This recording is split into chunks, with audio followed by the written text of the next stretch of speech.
1950년 9월 15일 새벽 5시 메가더 장군의 인천 상륙작전이 시작하게 됩니다. 모두가 반대했던 작전이었지만 성공적으로 작전이 이루어지자 한국전쟁의 전세가 뒤바뀌게 되었습니다. 그 여세로 9월 28일 수도 서울을 수복하고 10월 1일에 38선을 넘게 됩니다. 그리고 10월 1일에 3사단 24면대 장병들이 양양 지역에 있는 38선을 넘어 북진한 것을 기념하기 위해서 이 날을 국군의 날로 지정하게 됩니다.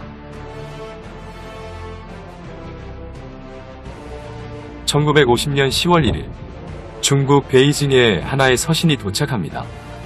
그 서신은 패전 위기감에 직면한 북한 김일성이 마오쩌둥에게 지원을 요청하는 편지였습니다.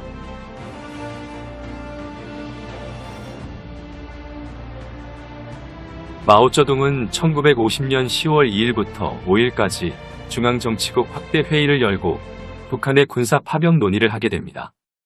하지만 군부와 고위 간부들의 반대 의견들이 대다수였습니다. 왜냐하면 당시 중국은 오랜 내전으로 인해 경제가 완전히 회복하지 못한 상황에서 국민당의 장제스의 군대와 싸우고 있었고 미국의 강한 군사력 때문에 승리를 장담하지 못하였습니다. 그러나 미군이 주둔하고 있는 한반도와 국경을 맞대는 것을 부담스러워했던 마오쩌둥은 중국 본토를 지키기 위해 순망치안을 내세우며 급한 대로 30만 명에 가까운 병력을 한반도에 파병을 하게 됩니다. 그리고 그들은 10월 19일 날 압록강을 건너 아무도 모르게 평안도와 함경도에 있는 산악지형으로 들어가게 됩니다.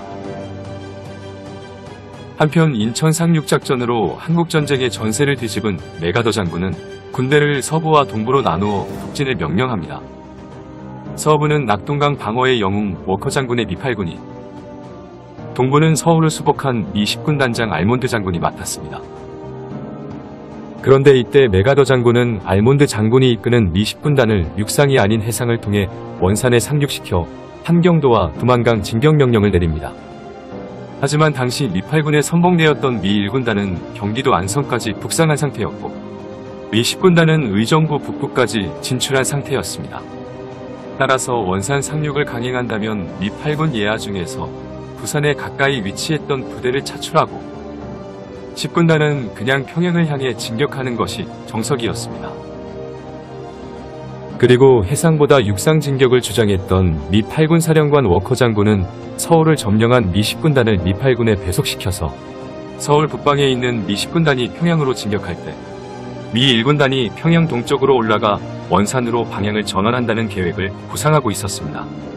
동시에 국군 1군단이 동해안을 따라 북진해 원산에서 미 1군단과 합류하면 우선 한반도에서 좁은 길목인 청천강에서 함흥까지의 라인을 장악하여 전선을 안정적으로 끌고 갈 수 있다는 전망까지 하게 됩니다.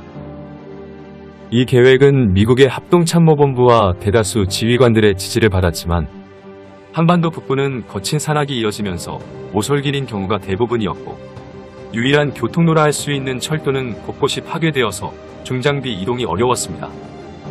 이 때문에 상륙작전을 지지하는 의견들도 있었습니다. 작전 실행 전부터 많은 찬성과 반대 의견들이 있었지만 인천 상륙작전 당시처럼 메가더 장군의 의지를 꺾을 수 있는 사람은 없었습니다. 결국 메가더 장군이 미 10군단을 원산에 상륙할 부대로 지정한 상황에서 미 8군은 하루빨리 38선 부근까지 올라와 미 10군단의 빈자리를 메꿔야 했습니다. 그리하여 미 8군은 파죽지세로 10월 19일에 평양을 점령하였지만 많은 병참물자들이 미 10군단의 원산 상륙작전을 위해 투입되면서 서부전선 미 8군은 병참물자를 제대로 공급받지 못했고 진격이 더디게 되었습니다. 1950년 10월 16일 상륙작전을 위해 인천에 모인 미 해병 1사단은 원산으로 향했습니다. 그런데 이때 문제가 생겼습니다. 북한이 소련에서 기뢰를 제공받아 미군의 원산 상륙을 예상하고 상륙 예상지에 무려 3,000여 개의 기뢰를 깔아놓았습니다. 결국 보름 가까이 동해바다를 위아래로 오고 가며 기뢰 제거에 시간을 보내야 했고 기뢰를 제거하다 두 척의 미군 소해함부와 한국 해군 516정, 일본 소해정 19호가 침몰되는 피해를 입었습니다. 결국 10군단에 소속된 미 해병 1사단은 10월 26일에 원산항에 도착하여 10월 28일에서야 상륙을 마치게 됩니다. 하지만 동해안을 따라 북상한 국군 1군단이 10월 11일에 원산을 이미 점령한 뒤였고, 기뢰 제거를 하는 동안 아까운 보급품과 전력을 낭비하면서 원산 상륙은 별다른 의미가 없었습니다. 원산 상륙 작전으로 체면을 구긴 메가더 장군은 자신의 실수를 만회하기 위해 10군단에 빠른 북진 명령을 내립니다. 그리하여 작전을 바꾸어 10군단 소속 미 보병 7사단을 이원에 상륙할 것을 명령하였습니다. 그러나 국군 수도사단 1기갑 연대가 10월 24일에 이원을 이미 점령했기 때문에 10군단 소속 미 보병 7사단은 1950년 10월 29일에 큰 저항 없이 이원에 상륙하였고, 국군과 함께 오늘날 함경북도 회산을 향해 북상을 하기 시작하였습니다. 그러나 북진을 하고 있는 유엔군과 국군을 기다리고 있는 중공군들이 평안도와 함경도산악 지형에서 매복하고 있었습니다. 당시 중국 마오쩌둥은 한반도 파병전에 총사령관 펑더화이에게 유엔군과의 전면전이 아닌 방어적인 전략을 지시했었습니다. 만약 적이 완강하게 평양과 원산을 방어하고 6개월 안에 북진하지 않는다면 우리 군대는 평양과 원산을 공격하지 않을 것이다. 우리는 우리 군인들이 충분하게 장비를 갖추고 훈련을 해서 확실히 적의 공군과 지상군보다 우위를 점했을 때만 평양과 원산을 공격할 것이다. 마오쩌둥은 수세에 몰린 김일성을 돕기 위해 군사를 한반도에 파병한 이유도 있었지만, 실질적인 파병 목적은 미군이 한중 국경을 넘어오는 것을 막기 위한 것이었습니다. 즉, 자유민주주의 세력들의 진출을 막기 위해 마오쩌둥은 북한을 버퍼존 지역으로 지정했습니다. 또한 마오쩌둥은 무기와 수적으로 우세한 유엔군들을 무찌르기 위해 적들을 아군이 유리한 지역까지 계속 유인하면서 깊이 끌어들인 후 무기와 수적으로 우세한 적을 분산시켜 일시적으로 아군의 수적 우세를 확보하여 분산된 적을 공격하는 각계격파 전략을 지시했습니다. 즉, 가장 중요한 접전 지역에서 수적 우위를 확보된 상태로 적들을 집중 공격하겠다는 전략이었습니다. 하지만 1950년 10월 12일 미국 트루먼 대통령은 미국 중앙정보국으로부터 압록강 근처에 있는 중공군들이 한국전쟁에 참전할 가능성이 없을 거라고 보고를 받았습니다. 그래서 트루먼 대통령은 메가더 장군과 한반도의 북진 전략을 의논하기 위해 메가더 장군에게 회담을 제안하였으나, 메가더 장군은 작전 지역으로부터 멀리 벗어날 수 없다는 이유로 회담 장소를 북태평양에 있는 웨이크 섬으로 제안하였고, 트루먼 대통령은 이를 수락하였습니다. 그러나 11월에 미국 의회 선거가 있었기 때문에 트루먼 대통령은 인천 상륙 작전을 성공시켜 한국전쟁의 전세를 역전시킨 메가더 장군의 유명세를 이용해 미국 국내에서 지지를 받고 싶어 했습니다. 그리하여 1950년 10월 15일 새벽 6시 30분 트루먼 대통령은 웨이크 섬에 도착하였고, 메가더 장군은 30분 전에 비행장에 나와 트루먼 대통령을 기다리고 있었습니다. 하지만 정장 차림으로 하고 있었던 트루먼 대통령이 비행기에서 내렸을 때 메가더 장군은 작업복 차림으로 윗옷에 단추를 채우지 않고 낡은 모자를 쓴 채 트루먼 대통령에게 경례를 하지 않았다고 합니다. 그리고 메가더 장군은 그의 오른팔을 잡은 상태로 악수만 한 채 트루먼 대통령을 맞이하였습니다. 사실 1차 세계대전 당시 메가더 장군이 무지개 사단을 이끌었을 때 피아 포병대위가 트루먼 대통령이었습니다.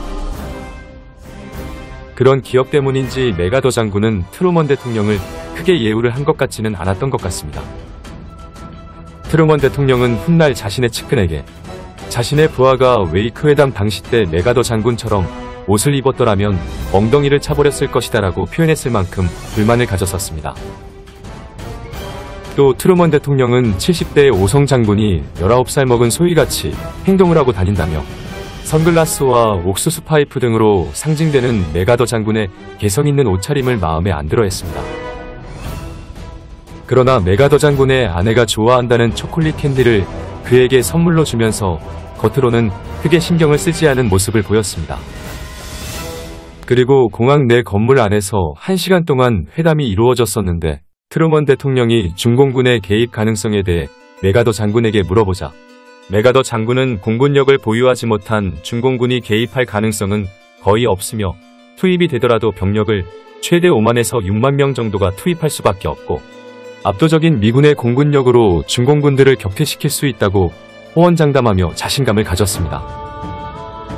그리고 11월 23일 추수감사절까지는 전쟁이 끝이 난다고 확신을 하게 됩니다.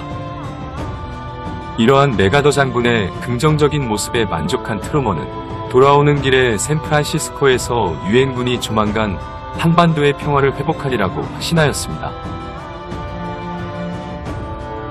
그런데 웨이크 회담 바로 다음날 메가더 장군의 긍정론에 반하여 중공군은 이른바 의용군이라는 명칭 아래 세계사단 이상을 한국전쟁에 투입하게 됩니다. 추수감사절까지 전쟁을 끝내기 위해 메가더 장군은 중공과 소련이 참전할 수 있다는 가능성을 배제시키고 1950년 10월 17일에 북군과 유엔군을 북쪽으로 신속히 전진하라는 새로운 명령을 내립니다. 그리하여 기존 청천강 함흥으로 이어진 북진 한계선을 구성에서 성진까지로 수정했습니다. 하지만 기존 메가더 라인에서 북쪽으로 갈수록 한반도 정면이 넓어짐에 따라 작전 지역 또한 넓어지면서 서부전선 미 8군과 동부전선 미 10군단은 더욱 고립된 채 작전을 각자 수행을 해야 했고 이는 커다란 부담으로 이어졌습니다. 결국 서부전선에서는 청천강을 도하하여 압록강을 향하고 동부전선에서는 함흥을 점령한 다음 장진호와 청진 방향으로 진격하였습니다. 그리고 10월 24일에 북한과 멀지 않은 국경선을 총공격을 감행하기로 결정하여 추수감사절 공세를 시작하였습니다. 그러나 그 다음 날 10월 25일 운산을 향해 진격하고 있었던 서부전선 국군 1사단의 선두부대는 정체불명의 병사들에게 공격을 받았습니다.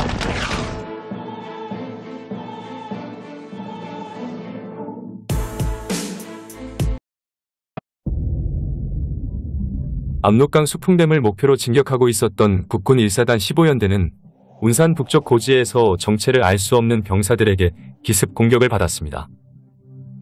그리고 교전 직후인 오전 11시 44분 1사단 15연대장 조재미 대령이 포로 한 명을 생포했습니다. 포로의 복장은 누빈 방한복에 귀마개까지 폭발에 대비한 복장을 하고 있었습니다.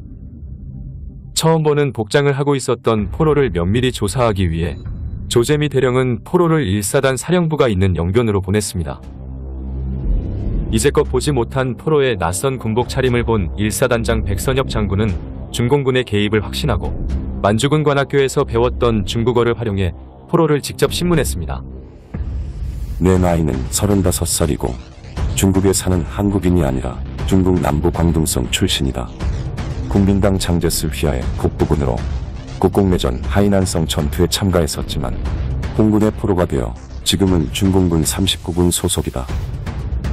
현재 운산 부근에 1만 명, 희천 부근에 1만 명이 매복 중이다. 백선엽 장군은 이 사실을 미 1군단장 1번 장군에게 보고했었으나 미 8군 사령관 워커 장군과 메가더 장군은 중공군들의 존재를 대수롭지 않게 생각했습니다. 중공군들은 마오쩌둥의 전략인 유적 침입을 정상적으로 진행하고 있었습니다. 유적 침입은 적을 아군이 유리한 곳까지 깊숙하게 끌어들인 뒤 아군의 유리한 상황이 조성되면 적을 고립시키고 전멸을 시키는 전략이었습니다. 또한 중공군들은 미군 정찰기의 눈을 피하기 위해 낮에는 험준한 적유령 산맥에서 은폐를 유지하고 밤에만 활동을 했습니다. 실제로 1사단 연대들이 포진한 운산 내북쪽 20km 지점에는 헝더화이가 지휘하는 인민지원군의 총사령부가 있었습니다. 중공군 포로신문 다음날 1950년 10월 26일 북진을 하고 있었던 6사단의 7연대는 마침 오전 7시 초산을 향해 진격했습니다. 7연대는 강원도 영월 지역 광공업 회사들이 확보했던 각종 차량 100여 대를 보유하고 있어 기동력이 뛰어난 6사단의 최선봉부대였습니다. 이날 새벽에 첫눈이 내려 사냐가 하얗게 뒤덮인 가운데 7연대 1대대가 선봉으로 나섰습니다. 초산 일대에는 북한군 8사단 소속 연대 규모의 부대가 지키고 있었는데 7연대 1대대는 초산 남쪽 6km 지점에서 북한군들과 1시간 반가량의 격전을 벌인 뒤 격퇴시켰습니다. 오후 2시 15분 1대대의 천병소대는 마침 초산에 도착하여 태극기를 꽂고 수통에 압록강물을 뜨는 영광을 누렸습니다. 하지만 승리의 도취도 잠시. 그날 저녁 7연대는 산에서 매복하고 있었던 중공군으로 인해 회로가 차단되었습니다. 다급해진 7연대장 임부택 대령은 후방사단본부에 이 사실을 알렸고 7연대의 퇴로 확보를 위해 6사단 2연대가 움직이기 시작했지만 중공군 118사단과 124단의 대규모 포위 공격을 받아 산중에 갇혀버렸습니다. 6사단 2연대는 고군분투하며 중공군과 맞서 싸웠으나 병력의 열세를 극복하지 못하였습니다. 결국 2연대는 큰 피해를 입고 10월 26일 온정리에서 퇴각했습니다. 결국 온정리가 중공군들에게 점령되자 운산과 초산을 잇는 보급로가 차단되면서 7연대는 고립되었습니다. 무리한 진격으로 다른 부대와의 간격이 멀어진 7연대는 고립된 채 스스로 포위망을 뚫어야 했고 결국 절반이 넘는 병력들이 전멸했습니다. 그리고 같은 날 중공군 39군의 대규모 병력이 국군 1사단 연대들이 위치한 운산을 포위하였습니다. 이처럼 중공군의 거센 공격에도 불구하고 유엔군 사령부는 여전히 중공군이 전면 개입했다는 사실을 받아들이지 않았습니다. 그래서 미8군 사령관 워커 중장은 10월 28일 전세를 뒤집기 위해 평양에 주둔하고 있었던 미 1기병사단에 북진을 명령했습니다. 이 무렵 동부 전선에서는 미 10군단 예하 미 해병 1사단이 10월 26일에 원산 상륙을 시작하여 10월 28일에서야 상륙을 마쳤습니다. 그러나 이미 국군 1군단이 원산을 점령한 뒤였기 때문에 원상 상륙은 시간과 비용이 많이 들었고 전력을 낭비한 결과만 초래했습니다. 그로 인해 미 10군단의 원산 상륙은 훗날 전략적 상륙이 아닌 행정적 상륙이라는 평가를 받았습니다. 10월 29일 미 10군단 예하 미 보병 7사단이 이원에 상륙하여 압록강 상류에 위치한 해산진 진격을 준비하였습니다. 10월 30일 한국 국군이 함경도 지역에서 작전을 하던 중 중공군 포로 16명을 잡았는데 미 10군단장 알몬드 소장이 포로를 직접 신문한 결과 중공군 포로들은 자신들이 42군 124사단 소속이며 사단 전체가 한국전쟁에 참전했다고 밝혔습니다. 메가더 장군의 측근이었던 알몬드 소장은 중공군들이 동부 전선까지 출몰한 사실을 유엔 군사령부에 보고했었으나 메가더 장군은 전선에 재조정 없이 동부 전선에 북진을 계속 명령했습니다. 그리하여 국군과 유엔군은 별다른 저항 없이 진격을 했지만 동부 전선에 있는 국군과 유엔군 또한 마오쩌둥의 유적 침입 전략에 말려들고 있었습니다.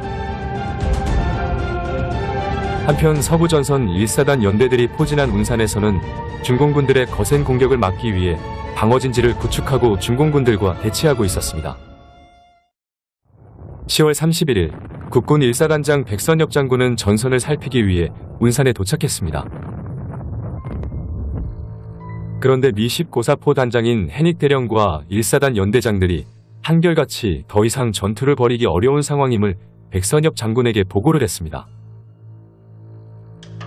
연대장들에 잇따른 철수 권유에 백선엽 장군은 곤혹스러워했지만 국군 1사단 동쪽에 있는 국군 2군단 예하 사단들이 중공군에게 밀려 대규모 포위 공격에 노출되어 있었기 때문에 백선엽 장군은 운산을 지키는 건 무의미한 일이라 생각하고 결국 철수하기로 결심하였습니다. 그리고 백선엽 장군은 1사단 병력들의 안전한 철수를 위해 미 10고사포 단장 해닉 대령에게 중공군이 있는 전방으로 포를 쏘아 한박을 형성해 줄 것을 약속받았습니다.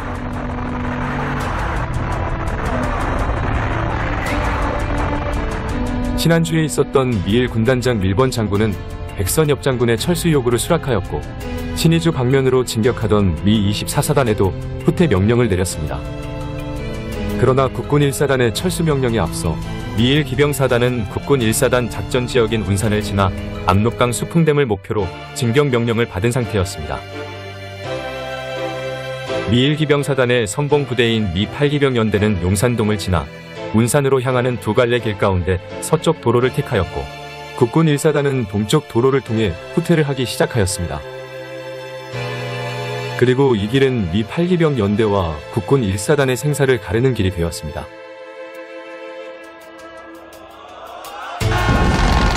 그날 밤 중국군 39군에 속한 세계 사단 병력이 운산을 대대적으로 포위하고 전면 공격을 가해왔습니다. 중공군 115사단은 미 5기병연대를 공격해 용산동에서 운산으로 이어지는 도로를 차단했고, 중공군 117사단은 국군 15연대가 지키고 있었던 운산의 동북쪽으로 공격을 가해왔습니다. 그리고 중공군 116사단은 미 8기병 연대가 지키던 운산 서북쪽 방면으로 공격을 해왔습니다. 11월 1일 새벽, 중공군의 포위 공격 동안 일부 국군 1사단 연대 병력들은 퇴각하는 과정에서 피해를 보긴 했지만, 다행히 미 19사포 단장 해닛 대령의 포사격 지원 덕분에 국군 1사단은 전체적인 편제를 그대로 유지한 채 후퇴할 수 있었습니다. 미 19사포단은 짧은 시간 동안 중공군 진영으로 15,000발의 포탄 중 13,000발을 소진했을 정도로 강력한 포격을 가했기 때문에 중공군들은 주춤하였고, 그 틈을 타서 국군 1사단 연대들과 해닛 대령의 고사포단 병력도 무사히 철수할 수 있었습니다. 그러나 중공군의 기습 공격에 대비하지 못한 미 8기병 연대는 회로가 완전히 차단되었습니다. 미 8기병 연대의 2대대와 1대대는 차량들과 중화기들을 버리고 개별적으로 흩어져 중공군의 포위망을 간신히 뚫었지만, 포위를 맡은 3대대는 중공군에게 고립되었습니다. 11월 2일 새벽 3시, 3대대 본부는 중공군의 대규모 기습 공격을 받아 임시 진지를 구축하고 중공군들과 백병전을 벌일 정도로 치열하게 전투를 벌였습니다. 위기에 빠진 3대대를 구원하기 위해 국군 1사단 12연대장 김정곤 대령은 연대 내에서 수색 정찰에 가장 뛰어난 평양 축구부 수색조를 급파하였습니다. 평양 축구부 수색조는 평양 출신 축구 선수였던 젊은 청년으로 구성된 수색조였는데, 한국전쟁에서 뛰어난 활약을 보여주었기 때문에 김정곤 대령이 애지중지하던 병력들이었습니다. 그러나 이미 3대대는 중공군에게 2겹 3겹으로 포위되어 있어 평양 축구부 수색조는 3, 4명에 불과한 미군을 구한 뒤 결국 철수하였습니다. 중공군들은 미 8기병 연대를 정면에서 강한 압박을 주면서 적이 철수할 때쯤 측면과 후방으로 우회해 포위하였습니다. 이러한 정면 공격, 우회 공격은 중공군들이 많이 쓰는 전통적인 전술이었습니다. 3대대가 도간에 든 쥐의 신세가 되자 미 1기병 사단장 호버트 게이 소장은 3대대를 구출하기 위해 운산 후방 지역에서 작전을 펼치고 있었던 5기병 연대에게 포위망 돌파 명령을 내렸습니다. 그러자 중공군들은 산에 불을 피워 연막을 형성해 낮에는 미군 항공기의 눈을 피하면서 산속에 숨어 지냈고 밤에만 활동을 하기 시작했습니다. 결국 미 5기병 연대는 중공군들의 정확한 위치를 파악하지 못해 2개 대대 병력 530명을 잃은 손실만 입고 중공군 115사단의 344면대가 점령한 길목을 빼앗지 못했습니다. 결국 오후 늦은 시간 1기병 사단장 호버트 소장은 3대대의 구출을 포기하고 5기병 연대에 철수하라는 명령을 내렸습니다. 이러한 결정은 미군에게는 굴욕적이었고, 미군 역사상 고립된 부대의 구출을 포기한 적은 운산 전투가 처음이었습니다. 11월 2일 오후 3대대는 항공기로부터 구원의 시도가 실패했으므로 8기병 연대 3대대의 생존자들은 개별적으로 탈출하라는 명령의 내용이 담긴 전문을 받았습니다. 3대대 병력들은 그날 밤 미군 정예병답게 중공군의 박격포 사격에 이은 보병 공격을 6차례 모두 막아내어 진지를 사수하였습니다. 그 후에도 3대대의 생존자들은 탄약이 떨어진 상황에서 적군의 무기를 주워 중과 부적으로 11월 6일까지 농성전을 펼쳤지만, 결국 미 8기병 연대 3대대의 생존자들은 대부분 죽거나 포로가 되었습니다. 연대에 복귀한 3대대 병력은 장교 10명에 200명이 채 안 되는 병사들만 복귀하였고, 미 8기병 연대는 사실상 전멸해버렸습니다. 중공군의 무기와 장비는 미군에 비해서 부족한 부분이 많았지만, 중공군들은 마오쩌둥의 치밀한 전략과 국공내전 항일전쟁을 통해 단련된 전투력으로 미군과 국군을 압도적으로 제압시켰습니다. 그러나 유엔 군총사령관 메가더 장군은 국군과 미 8기병 연대가 큰 피해를 입었음에도 공군력을 보유하지 못한 중공군의 병력은 최대 6만 명일 거라 추산하고 그들의 전력을 크게 평가하지 않았습니다.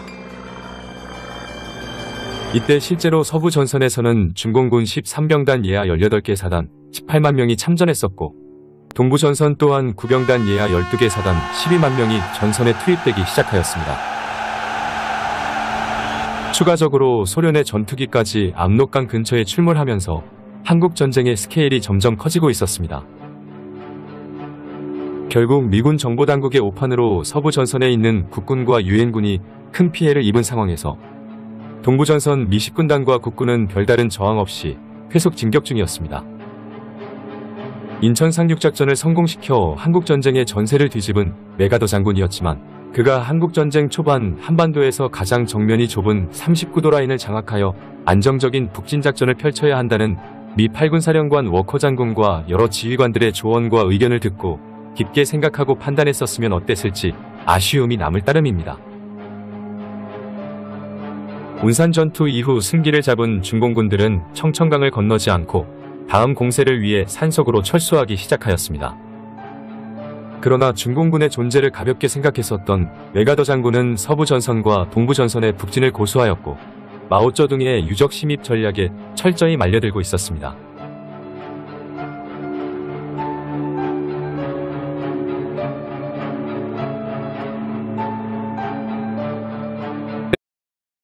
(1950년 10월 26일) 오후 2시 15분 국군 2군단 소속 6사단의 선봉부대인 7연대는 마침내 초산으로 이어지는 산간 협로를 거쳐 압록강변 신도장까지 진격하여 태극기를 꽂음으로써 통일을 이루는 듯 하였으나 압록강변 벽동을 목표로 진격하고 있었던 6사단 2연대가 같은 날 새벽 3시 30분 독림산과 도리산으로부터 구룡강 계곡을 따라 매복 공격 중이던 중공군에게 대대적인 공격을 받아 오전 6시에 온정리에서 철수했었기 때문에 중공군 남측 경유와 정반대 방향으로 진격했던 국군 6사단 7연대는 보급로와 퇴로가 끊어지고 고립이 예정되어 있었습니다. 그리하여 국군 2군 단장 유재흥 소장은 온정리 탈환과 초산에 도달한 6사단 7연대의 퇴로 확보를 위해 희천에 있었던 국군 6사단 19연대와 8사단 10연대에게 온정리 탈환 명령을 내렸습니다. 그러나 이미 중공군 40군단 병력들이 온정리 고지 일대를 장악했기 때문에 19연대와 10연대 그리고 8사단 연대들이 중공군들에게 오히려 역공을 받아 고전하였습니다. 그리고 그 사이 뒤늦게 압록강을 건너 전투에 투입된 중공군 38군단의 병력들이 국군 전력의 공백지대가 되어버린 희천을 점령시키고 화력이 약한 국군을 집중 공격하여 서부전선 미 1군단 예하 부대들의 우측 측면을 위협하기 시작하였습니다. 이처럼 상황이 급변하자 미 8군 사령관 워커 중장은 국군의 전력을 보강시키기 위해 그동안 미 1군단에 배속되어 군단 예비로 있었던 국군 7사단을 국군 2군단으로 배속시켰고 국군 2군단장 유재흥 소장은 측면을 파고 들어오는 중공군의 포위 공격을 막기 위해 국군 7사단에게 덕천 구장동 일대의 방어진지를 구축하도록 명령하였습니다. 그리하여 7사단장 신상철 준장은 넓은 전선을 방어하기 위해 3개 연대를 모두 투입시키기로 결정하고 3연대는 신흥리와 백령천, 5연대는 덕천 방향, 8연대는 용문산 일대의 방어진지를 구축하도록 명령하였습니다. 그러나 희천 지역에 도사리고 있었던 중공군의 선봉부대가 이미 국군 작전 지역에 침투하였으므로 본래의 작전 목적을 달성할 수 없게 되었고 7사단 연대들은 우선 4단 사령부가 있는 개천 방향으로 철수하였습니다. 이처럼 중공군의 진격이 계속되는 상황에서 국군 7사단이 중공군의 진격을 저지하지 못한다면 차후 방어선 형성이 매우 어려워지기 때문에 국군 2군단장 유재흥 소장은 작전 계획을 수정하여 국군 7사단에게 개천 동쪽의 비호산 방어 임무를 맡겼습니다. 비호산은 개천과 안주, 순천의 도로를 통제할 수 있는 전략적으로 중요한 감제고지였습니다. 만약 비호산이 중공군에게 넘어간다면 서부 전선 미 1군단 전체가 포위가 되어 붕괴가 되는 상황이 발생할 수 있기 때문에 국군 7사단은 비호산을 반드시 사수해야만 했고 중공군에게는 청천강에 있는 미 1군단 부대 전체를 포위 전멸시키기 위해선 비호산 일대를 반드시 확보해야만 했습니다. 당시 국군 7사단의 병력은 10,000명, 운용할 수 있는 장비는 90%를 유지하고 있었고 중공군 38군단의 병력은 대략 3만 명으로 곡사포와 박격포를 보유하고 있었지만 성능이 낙후되거나 미군 한 개 사단 장비의 54% 수준밖에 달하지 못했습니다. 1950년 11월 2일 오후 국군 7사단은 연대들을 비호산 인근의 진지를 편성, 우측 전선을 맡은 5연대가 비호산 동쪽 760고지에 병력을 배치했고 3연대는 비호산 주봉과 이능리 상창과 하참 일대의 진지를 편성하여 중공군의 공세에 대비하고 있었습니다. 그 다음날 11월 3일 새벽 3시, 드디어 중공군의 병력들이 대대적으로 국군 7사단을 공격하기 시작하였습니다. 우측전선을 맡고 있는 오연대는 대대 규모의 중공군을 예비 중대를 투입하여 30여 분 만에 격퇴시키고 760고지를 지켜냈지만, 좌측 전선을 맡고 있는 사면대는 4단 규모로 추정되는 중공군 38군단의 주력들에게 파상 공격을 받았습니다. 결국 국군 7사단 사면대 병력들은 유무선 통신이 모두 두절된 최악의 상태에서 중공군들과 3시간 동안 혈전을 벌였고, 그 이후 비호산 정상의 주인이 여러 번 바뀌었습니다. 그러다 비호산 정상이 세 번째로 중공군에게 넘어가자 사면대는 새벽에 결사대를 조직해 끈질긴 투쟁으로 적들과 싸웠고, 그 결과 중공군과의 첫 번째 전투를 승리로 마무리 지었습니다. 그 다음날 아침 1950년 11월 4일, 국군 7사단장 신상철 준장은 전날 밤 중공군과 치열한 격전을 펼치느라 큰 피해를 본 사면대를 후방에 있었던 조양국민학교로 이동시켜 부대를 재편성하도록 명령했고, 예비대로 두었던 8연대를 사면대가 방어했던 비호산 일대로 이동시켰습니다. 그리고 8연대는 비호산 주봉에서 청천강 남한으로 연결된 북쪽 능선 일대의 진지들을 강화했고, 우측 전선을 맡고 있었던 5연대는 비호산 남쪽 535고지와 760고지 간의 진지들을 강화하면서 중공군 2차 공격에 대비하고 있었습니다. 그 다음날 새벽 3시, 4단 규모의 중공군 38군단의 주력 병력들이 이번에는 비호산 쪽이 아닌 덕천 방향에서 개천 쪽으로 우회해 비호산 동남쪽의 5연대 2대대가 지키고 있었던 535고지를 공격했습니다. 5연대 2대대는 파상적인 중공군의 공세를 막아내려고 했으나 적들의 인해 전술에 밀려 결국 진지가 돌파당했고, 이는 다른 아군 방어 진지에 큰 충격을 주었습니다. 그 여파로 5연대 전체가 후방 2km로 후퇴함과 동시에 미 5연 대전투단 또한 1km 뒤로 군대를 이동시켰고, 그 직후 비호산 주봉을 지키고 있었던 8연대 병력들도 협상참 계곡으로 밀려나 비호산이 탈취당하게 되었습니다. 이제 중공군 38군단의 병력들은 개천 지역을 완전히 노릴 수 있는 상황이 되었습니다. 상황이 급박하게 돌아가자 국군 7사단장 신상철 준장은 후방에 있었던 3연대를 출동시켜 5연대 잔여 병력들의 철수를 엄호하도록 지시하였고, 적들이 병력을 재정비하는 것을 막기 위해 개천 지역에 있었던 포병들에게 중공군이 있는 곳을 향해 포격을 가할 것을 명령하였습니다. 그리고 5연대의 철수를 엄호한 3연대는 비호산을 다시 되찾기 위해 탈환을 시도하였으나 비호산 남쪽 227고지에 위치한 중공군의 강력한 저항 때문에 진격이 멈추게 되었습니다. 그러나 3연대가 비호산 탈환에 고전하고 있을 무렵 1950년 11월 6일 오전 8시, 30분 동안 공격 준비 사격으로 적의 예봉이 꺾일 때쯤 재정비를 마친 5연대와 8연대가 포병의 지원을 받아 비호산 일대를 되찾기 위해 남북으로 협공을 시작하였습니다. 비호산 일대 남쪽을 맡은 국군 7사단 5연대는 2대대를 동변리에서 신성리로, 3대대는 중참에서 535고지를 공격할 계획을 세웠습니다.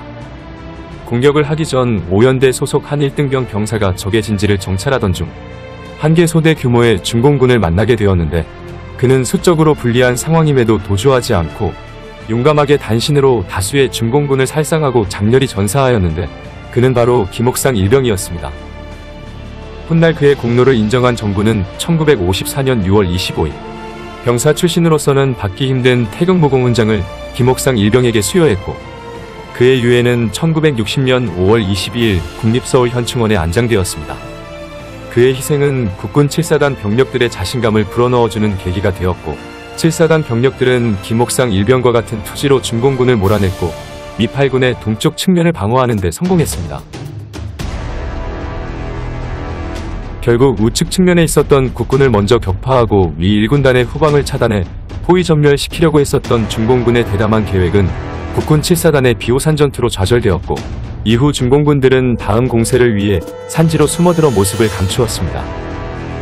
비호산 전투는 국군이 중공군과의 최초로 벌인 전투로 국군 7사단이 승리를 쟁취함으로써 중공군에 대한 막연한 공포감을 씻어낼 수 있었습니다. 한편 동부 전선에 있었던 미 10군단과 국군은 서부 전선에 비해 다른 양상을 보이고 있었습니다.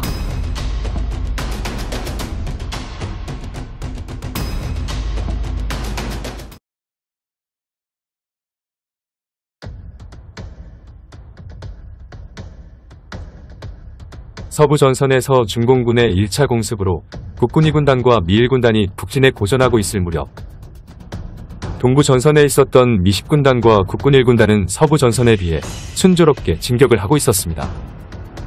중공군의 1차 공습 22일 전 1950년 10월 4일 미 10군단장 알몬드 소장은 미 해병 1사단을 원산에 먼저 상륙시켜 상륙기지를 확보하고 뒤이어 미 보병 7사단을 원산에 상륙시키게 한 다음 서부 전선에 미 8군과 연결시키기 위해 미 보병 7사단을 서쪽으로 공격하라는 명령을 내렸습니다.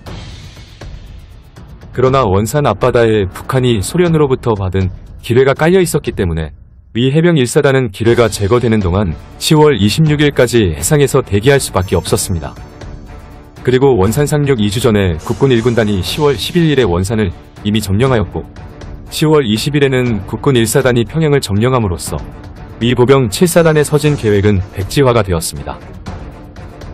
예상보다 국군과 유엔군의 북진 속도가 빠르게 진행되자 메가더 장군은 미 보병 7사단의 전진 축선을 단축시키기 위해 원산이 아닌 좀 더 북쪽에 있는 이원에 상륙시키도록 조치를 취하고 미국의 1년 중 최대 명절인 11월 23일 추수감사절을 본국에서 보낸다는 희망을 안고 1950년 10월 24일 유엔군의 진출 제한선을 철폐하고 북군과 유엔군들에게 전속력으로 국경선까지 진격하라는 명령을 내렸습니다.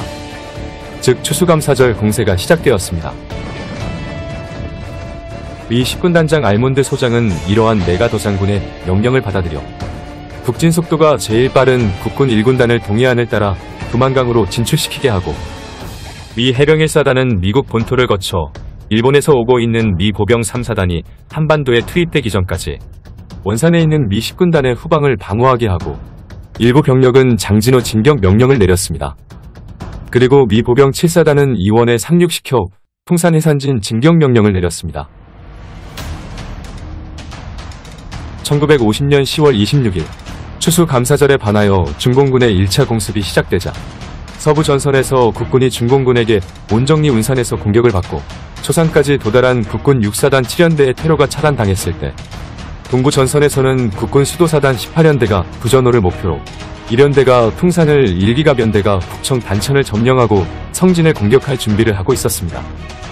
국군 3사단은 미 해병 1사단이 원산에 상륙하기 전까지 원산 일대를 장악하여 원산에 있었던 북한군 패잔병의 게릴라 작전을 막고 아군의 보급로를 지키기 위해 그리고 미 10군단을 방어하기 위해 후방에서 작전을 수행 중이었고 국군 3사단 26연대가 장진호 진격을 위해 공격 준비 중에 있었습니다. 장진호를 진출하기 위해서는 황초령 고개를 반드시 넘어야 했습니다. 황초령은 해발 1206m로 정상에 도달하면 지면이 평탄한 개마고원이 펼쳐져 있기 때문에 방어하는 입장에서는 공격해오는 적이 올라오기 전에 개마고원의 입구인 황초령을 초반에 막는 것이 굉장히 중요했습니다. 당시 북한군 부총사령관 최용권은 이러한 황초령의 중요성을 미리 알고 소련군사 고문관 3명과 함께 중공군 군지휘관들에게 황초령의 중요성을 설명했습니다. 최용권은 북한이 현재 소유하고 있는 모든 차량 18대를 중공군 124사단에게 제공하였고 그 결과 중공군이 보유하고 있었던 2대의 차량과 북한군이 제공한 18대를 포함 총 20대를 활용해 전속력으로 124사단 1개 대대 병력들이 이틀 만에 황초령에 도달할 수 있었습니다. 중공군의 개입을 모르고 있었던 국군 3사단 26연대는 마전동에서 황초령의 입구인 수동을 공격하기 시작하였습니다. 그러나 적들은 수동에 있었던 연대봉을 거점으로 후방에서 병력 증원을 받으면서 방어를 하고 있었기 때문에 국군 3사단 26년대 병력들은 근접전까지 벌이면서 치열하게 싸웠지만 방어막을 뚫는 데 실패했습니다. 연대봉은 장진 제3발전소를 감지할 수 있고 상통역부터 장진역까지 연결되어 있는 철로와 그리고 도로를 통제할 수 있는 중요한 요충지였습니다. 국군이 수동 인근에서 격전을 벌인 지 3일째인 10월 29일 국군 3사단 26년대 병력들은 수동 인근 전투에서 포로 16명을 잡았는데 포로들은 자신들이 중공군 42군 124사단 370연대 탄약소대 소속이며 북한군 344 전차연대의 지원을 받는 중공군 42군의 나머지 부대가 북쪽의 산악지대에 주둔하여 장진호로 가는 도로를 차단하고 있고 나머지 많은 병력의 중공군들이 하갈우리와 장진호 일대에 포진하고 있다고 진술했습니다. 그리고 같은 날 드디어 원산 상륙을 끝마친 미 해병 1사단은 각 연대마다 맡은 임무를 수행하기 위해 작전 지역으로 이동하고 있었고, 미 10군단장 알몬드 소장은 함흥에 있던 국군 1군 단사령부를 방문해 직접 중공군 포로를 신문하여 중공군 개입 사실을 일본에 있었던 메가더 장군에게 보고하였습니다. 그러나 메가더 사령부는 중공군은 조직적인 개입이 아닌 규모가 작은 의용병일 거라 여기고 이 같은 사실을 간과하였습니다. 그러나 수동에서 국군이 포로를 잡은 지 이틀 후인 1950년 11월 1일 서부전선 미 8군의 미 1기병사단 예하 미 8기병연대가 운산에서 중공군에게 대규모 공격을 받았고, 후미에 있었던 미 8기병연대 3대대가 괴멸적인 피해를 입었습니다. 미군은 역사상 아군의 구출을 포기하면서 운산에서 중공군에게 참패를 당했습니다. 이러한 상황에서 미 10군 단장 알몬드 소장은 서부전선의 워커와 다르다는 걸 메가더 장군에게 보여주기 위해 동부전선에 있었던 병사들에게 진군을 더 독려했었을 것입니다.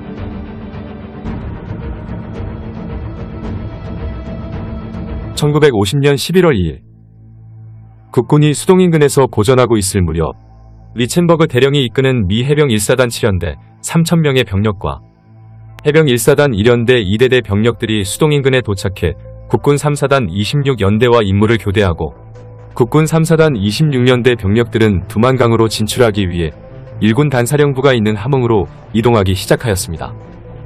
그리고 이제 동부 전선에서는 미군과 중공군이 치열하게 교전을 했던 장진호 전투의 서막이 서서히 시작되고 있었습니다.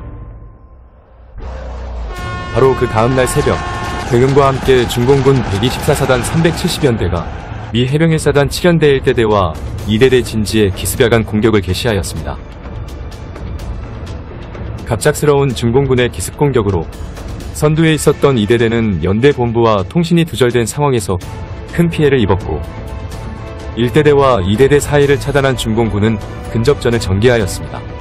그러나 미 해병 1사단 7연대는 미국 최강의 부대답게 불굴의 정신으로 진지를 사수하여 전투는 아침까지 이어졌습니다. 그리고 마침 미 해군 함재기가 출격해 미 해병 1사단 7연대 병력들을 엄호함으로써 전세는 중공군에게 불리해졌고, 미 해병 1사단 7연대는 감제고지 역할을 할 수 있는 연대봉을 점령하는 데 성공했습니다. 그리고 미 해병 7연대장 리첸버그 대령은 쉬지 않고 다음날 11월 4일 수동을 경유하여 진흥리까지 진출하였고, 진흥리 북쪽 삼거리역에서 바주카포를 동원하여 북한군 T-34 전차 4대를 파괴하였고, 서울을 점령했던 북한군 344 전차 연대는 미 해병 1사단 7연대에 의해 진흥리 일대에서 전멸했습니다. 그 다음날 11월 5일 리첸버그 대령은 승기를 계속 이어가기 위해 곧바로 예비대로 두었던 7연대 3대대를 투입시켜 삼거리 동북쪽에 있었던 무명고지를 공격할 것을 명령하였고, 중공군 124사단 372연대는 다음날까지 강력하게 저항했지만 미 해병 1사단의 강력한 화력과 공중 지원 때문에 결국 전멸하다시피 피해를 입고 장진호 방면으로 철수하였습니다. 그런데 황초령을 넘어서자 중공군은 갑자기 자취를 완전히 감추고 사라졌습니다. 이러한 상황에서 미 해병 1사단장 스미스 장군은 전장을 직접 살피기 위해 수동에 방문하였고, 7연대장 리첸버그 대령은 중공군들이 사라진 사실을 스미스 장군에게 보고하였습니다. 스미스 소장은 중공군의 정확한 의도가 무엇인지 파악하는 게 매우 어렵고, 중공군들은 도깨비불 같다고 표현하면서 리첸버그 대령에게 무리한 진격을 자제하였습니다. 하지만 수동전투에서 사단급 규모의 전투가 벌어졌음에도 미 10군 단장 알몬드 소장은 수동전투의 중요성을 인지하지 않고 일기에 자신이 이끄는 미 10군단 지휘부가 사용할 기차를 점검했다는 내용을 기술하는 등 평범한 일상들을 기록하였고, 전장을 직접 확인하러 부대에 방문했을 때에는 산 넘어 포격하기 위해 고각을 유지하는 곡사포를 보고서는 비행기를 요격하는 고사포로 착각하는 무능함을 드러냈습니다. 동부전선에서 미군과 중공군이 처음 맞붙은 수동전투, 중공군 124사단은 거의 편제가 어려울 정도로 전멸해버렸고, 이후 장진호 전투에서는 모습을 드러내지 않았습니다. 반면 미 해병 7연대는 46명의 사상자와 262명의 부상병이 전부였습니다. 미 10군단장 알몬드 소장은 서부 전선을 지휘하는 워커 중장에 비해 자신이 지휘하는 동부 전선의 진군 상황이 양호하게 진행되자 그는 앞뒤를 살피지 않고 승승장구를 예상하면서 그저 메가더 장군에게 잘 보이기 위해 병력들에게 빠른 진격을 계속 명령하였고, 미 10군단의 앞에는 수동전투의 참패로 복수심에 가득 찬 송시륜의 구병단 병력들이 기다리고 있었습니다.